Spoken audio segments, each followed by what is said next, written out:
هو اصلا يعني ايه انجاز؟ لما منتخب من 92 سنه ما عداش دور المجموعات وسجل 5 اهداف في 92 سنه، يسجل 5 اهداف في نسخه واحده ويعدي من دور المجموعات، وانت مش عايزني اشوف ان ده انجاز؟ لو عايز تعرف قد ايه ده انجاز يبقى تقارن السكواد اللي موجود دلوقتي بسكواد 2018، وتقارن حسام حسن بكوبر اللي كان بيدرب انتر في يوم من الايام. الانجاز من وجهة نظر اي حد بسيط هو انك تعمل حاجة ما عملتهاش في حياتك، وده اللي عمله منتخب حسام حسن او منتخب مصر بقيادة حسام حسن في مشاركة 2026.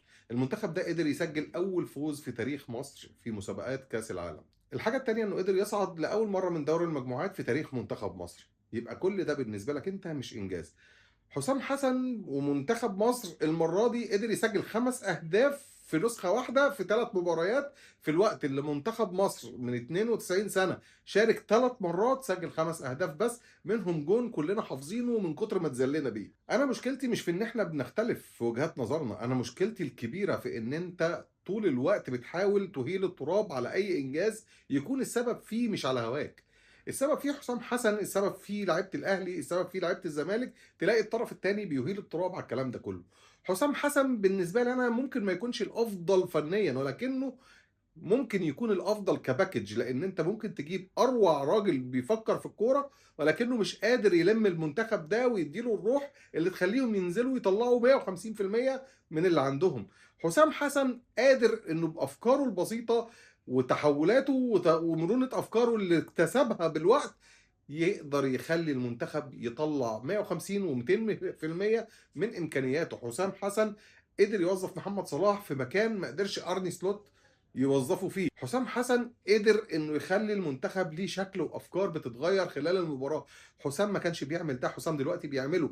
يبقى زي ما كنا بننتقده وبنقول عليه قليل فنيا لما كنا شايفين ده، لازم ندي للراجل حقه. هنا تكون الانتقاد الحقيقي، لكن انت طول الوقت تكون بتهاجمه يبقى انت كده مغرض وما عندكش عداله. حسام حسن اتطور، اتطور. حسام حسن ادى روح للفريق، الفريق محتاجها طبعا.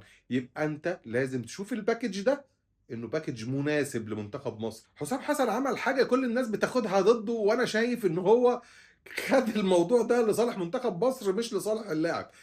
انضمام حمزة عبد الكريم في السن دوت، وقبل ما يلعب لبرشلونة وقبل ما حد يلعب في دماغه انه يلعب لمنتخب تاني ويجنسوه، قدر حسام انه يخليه يمثل مصر فيقفل الباب على اي منتخب تاني. شغل المفروض نشكر الراجل عليه. انا شخصيا كنت مستني كاس العالم ده علشان احلل كوره وانبسط بالكوره واقول للناس شفت اللعبه دي ونحللها سوا، لان معظمكم عارفين ان انا بحب التحليل. لكن لقيت نفسي مجرور طول الوقت للدفاع عن المنتخب وعن حسام حسن وعن اللعيبه في ايه يا جدعان؟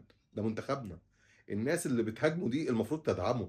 المشاهير اللي شايفين انهم بيصرفوا حساباتهم دول، او ان الوقت مناسب لتصفيه الحسابات، انتوا المفروض تقفوا في ظهر المنتخب.